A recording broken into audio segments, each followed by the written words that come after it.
Oui, bonjour, la communauté de coups critiques, c'est encore moi, Pépé, et aujourd'hui, je vous demande d'imaginer un grand et luxurieux continent, la grande terre de Mu, maintenant disparue. C'est un lieu où vivent des bêtes sauvages, où il y a d'étranges formations rocheuses, des déserts arides, des jungles étouffantes. Il y a de tribus qui vivent éparpillées sur le continent. Elles sont primitives ou civilisées, nomades ou sédentaires, elles vivent dans des villages de bois et de pierre. Vous vivez les survivants de ces tribus, à une époque fantasmée, sur un territoire où se croisaient les bêtes fabuleuses et les hommes des cavernes. Aujourd'hui, je vous parle de Paléomythique. Qui est derrière ce petit jeu tout de même très touffu? Eh bien, il s'agit de Osprey Publishing, qui était plus connu à la base pour leur ouvrage de référence sur l'histoire militaire, mais des dernières années, ils ont commencé en fait à offrir un peu plus en proposant entre autres des règles pour des wargames comme Frostgrave, a fantasy wargame in the Frozen City ou des jeux de société comme la nouvelle version de Escape from Colditz. Vers la fin 2019, Osprey a vraiment décidé de encore plus élargir leurs possibilités en débutant en fait des productions de jeux de rôle. Donc les premiers, qu'il s'agit de Paléomythique, a Storm and Sorcery Role-Playing Game, celui dont je vous parle, et Romance of the Perilous Land, un jeu de rôle de folklore britannique. Tout récemment, dans ma vidéo sur le GenCon, j'ai parlé de Grand Mechanismo, qui est un autre de leurs jeux qui va sortir ou qui est sorti, je ne sais plus, mais qui venait vraiment titiller une petite fibre thématique en moi. Et bien sûr, si je vous parle de Osprey Publishing, je ne peux pas passer à côté de, en fait, la boîte Pattern Recog Edition de chez les cousins français, qui a une feuille de route qui commence à être très alléchante, parce qu'ils ont la ligne directrice de mettre de l'avant des traductions d'ouvrages qui sont peut-être moins sur l'avant-scène, des produits qui pourtant sont très populaires dans les communautés indépendantes anglophones. Je parle entre autres de Troika et de Warplan, qui sont deux excellents exemples. Et pourquoi est-ce que je vous mentionne Pattern? Eh bien, parce que si vous écoutez cette vidéo, sachez que le 19 septembre 2022, c'est peut-être aujourd'hui, tout dépendant quand est-ce que vous l'écoutez, une campagne de sociofinancement sera lancé pour le financement de la version francophone de Paléomythique.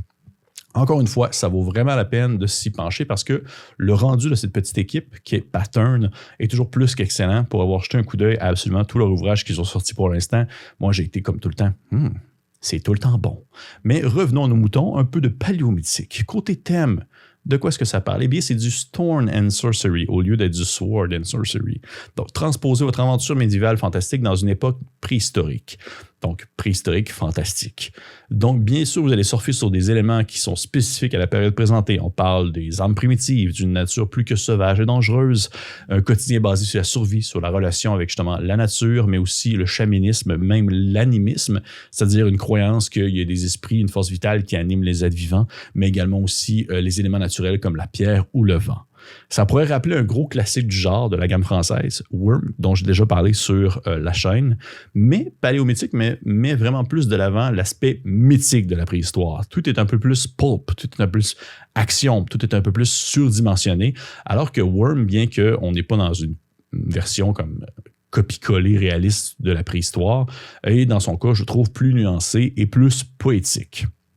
Côté système, de quoi parle? Qu'est-ce que mange Paléomythique côté système?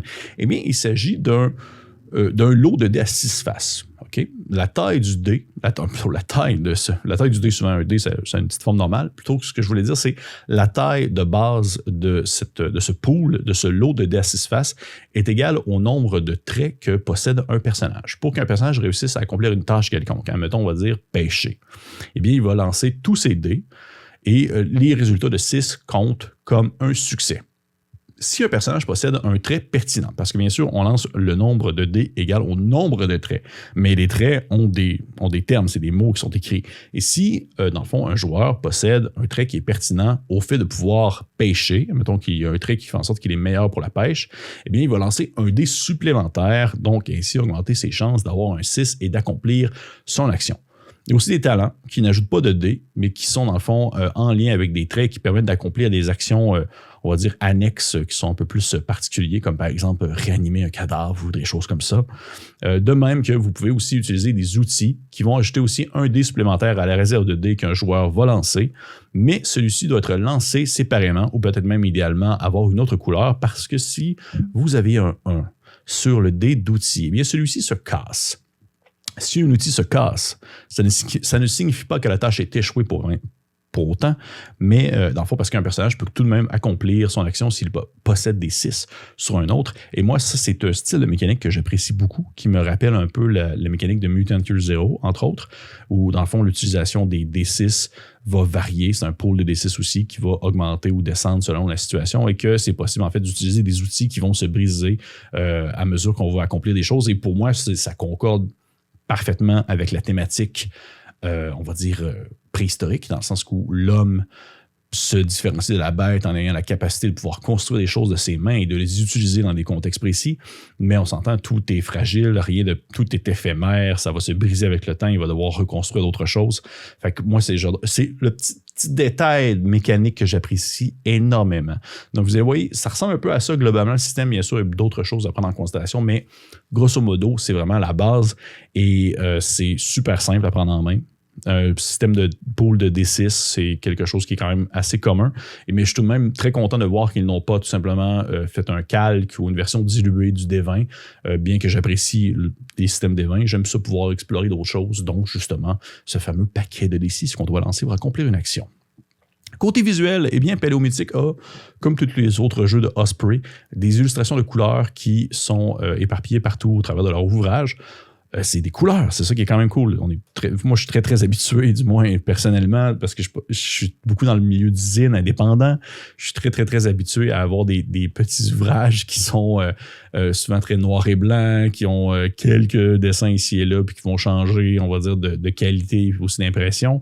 Alors que là, Paléomythique, comme les autres jeux d'Osprey, le visuel, il est top-notch. Il est vraiment, vraiment de qualité numéro 1, bien que c'est pas non plus c'est pas ma tasse de thé, c'est pas ce que je préfère d'avoir comme une uniformité dans les designs du visuel, mais je leur lève mon chapeau pour ça. Ils ont vraiment un souci du détail qui est très, très, très pertinent, autant que ce soit dans la mise en page, dans comment est-ce que le texte est placé, autant dans les illustrations. Pour ma part, c'est rien à redire à ce propos. Et maintenant, critique personnelle. Que vaut Paléomythique en gros? Eh bien, c'est un jeu de rôle qui est compact, soigneusement conçu, super bien illustré, magnifiquement illustré, on s'entend, avec une très belle mise en page. Les maîtres de jeu peuvent trouver beaucoup, beaucoup d'idées pour pouvoir accomplir leur partie, même si vous n'utilisez pas le système de D6 parce que c'est peut-être moins votre genre, mais tout de même, il y a assez de tables aléatoires, il y a assez de concepts, il y a assez de choses à explorer dans cet ouvrage-là pour pouvoir justement avoir, on va dire, un bouquin qui va être une inspiration pour vos parties, un tant soit peu où que le genre Stone and Sorcery vous intéresse. Que ce soit justement ça, que ce soit un autre, je pense qu'il vaut la peine tout de même si le système est peut-être moins what jam. Pour ma part, j'adore le système, je l'adore, je l'aime bien, j'aime ça. Et c'est un jeu qui est complet. Et ça, c'est quelque chose que j'apprécie aussi beaucoup. Puis je suis content aussi de voir que Pattern se penche sur ce type de jeu-là, c'est-à-dire des jeux qui sont vraiment complets dans ce qu'ils offrent, parce que vous achetez Paléomythique, vous avez tout. Il n'y a pas besoin d'avoir d'autres ouvrages pour avoir l'impression d'avoir un jeu vraiment qui est vraiment dans son ensemble. Osprey fonctionne comme ça. Chaque ouvrage que vous achetez, que ce soit Paléomythique, que ce soit Grand Mechanismo, que ce soit Shadow quelque chose, je ne me rappelle plus c'est quoi le nom, eh bien, chacun d'entre eux sont vraiment, c'est un tout. C'est-à-dire, vous avez les détails pour le maître de jeu, vous avez les détails pour les joueurs, vous avez les monstres, vous avez des pistes de scénario. Bref, tout est là pour avoir quelque chose de... vous l'avez, voilà.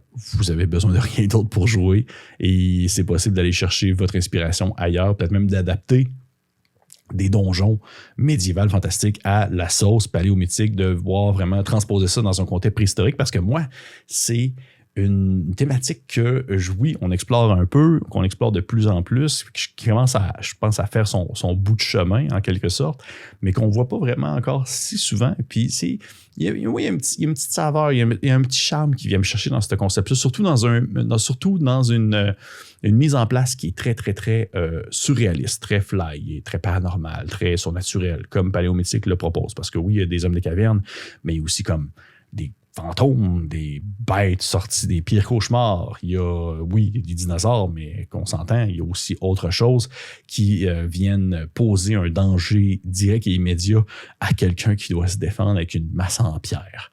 Fait que, Au-delà de ça, pour moi, un système qui est super simple à prendre en main, un cadre très original, pour moi, c'est un tout. Vous devez absolument sauter là-dessus. Si le genre vous intéresse un trop soit peu, le Stone and Sorcery, dans une fiction surdimensionnée, où est-ce que vous allez être à l'aise de pouvoir étirer votre sauce au possible vers des extrémités, là. Vous n'avez comme pas de limite de vraiment ce que vous pouvez faire. C'est vraiment pour moi un bon jeu. Je vous rappelle, la campagne de sous-financement débute le 19 septembre. À ce moment, le lien va être disponible sous la vidéo. Je vous encourage fortement de jeter un coup d'œil. Ça vaut la peine d'avoir cette belle petite pépite de langue de Molière et par le fait même d'encourager une boîte qui met de l'avant des produits plus indépendants. Et voilà. Encore une fois, merci beaucoup. Hey, je t'encourage fortement à liker, partager, commenter. Partager, en fait, surtout parce que moi, je veux que ça sorte, je veux que ça se fasse connaître, je veux que Pattern continue à nous proposer des produits aussi originaux. Je veux qu'ils rajoutent, en fait, Palo Mythique à leur feuille de route pour qu'ils puissent ensuite nous proposer un autre jeu tout aussi original que celui-ci. Donc, je vous dis à la prochaine.